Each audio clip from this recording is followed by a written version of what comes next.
नमस्कार बच्चों, स्वागत है आप सभी का अपने YouTube चैनल मैथ सर्किल की एक और नई वीडियो में। आज का हमारा जो टॉपिक है वो है वन लाइनर। कक्षा 10वीं का विषय गणित है। ये विद्यार्थियों के लिए परीक्षा की दृष्टि से उपयोगी है। वार्षिक परीक्षा को ध्यान में रखते हुए तैयार किया गया लोक शिक्षण संचालनालय भोपाल के द्वारा।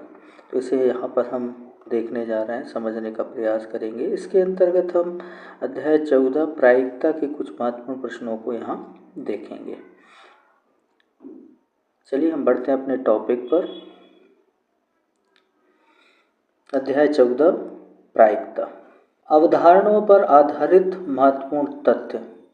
पहला है ये जो सभी प्रश्न है, ये सभी प्रश्न परीक्षा के दृष्टिकोण से बहुत उपयोगी हैं। इसे ध्यानपूर्वक आप नोट कर सकते हैं। पहला है, किसी घटना ई की सैद्धांतिक प्रायिकता या परंपरागत प्रायिकता पीई निम्न रूप में परिभाषित की जाती है। पीई बराबर ई के अनुकूल परिणामों की संख्या यानी एनई और प्रयोग के सभी संभव परिणामों की संख्या एनएस।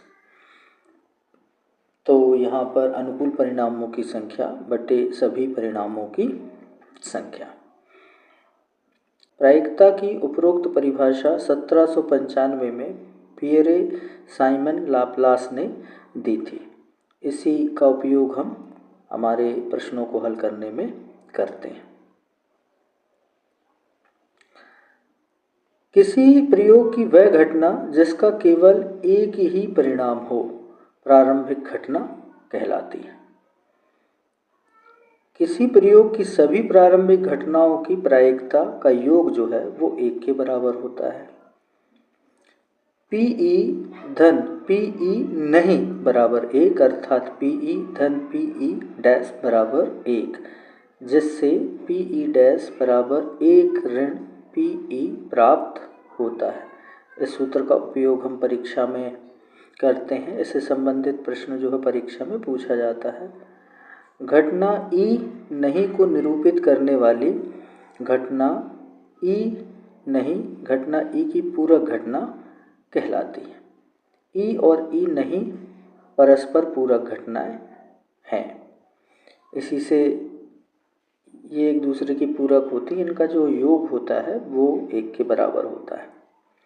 उस घटना जिसका घटित होना असंभव है उसकी प्रायिकता 0 होती है। जो असंभव घटना होती है उसकी प्रायिकता हमें 0 प्राप्त होती है और ऐसी घटना को असंभव घटना हम कहते हैं।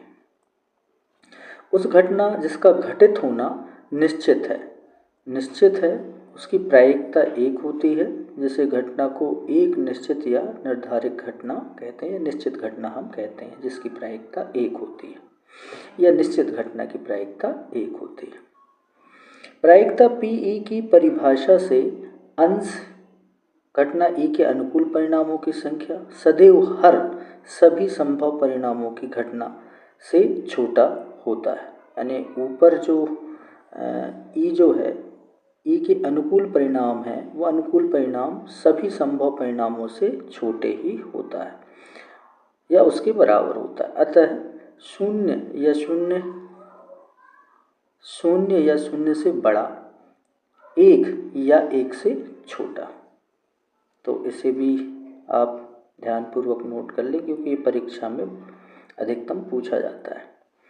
किसी घटना की प्रायिकता 0 से बड़ी या उसके बराबर होती है तथा 1 से छोटी या उसके बराबर होती है।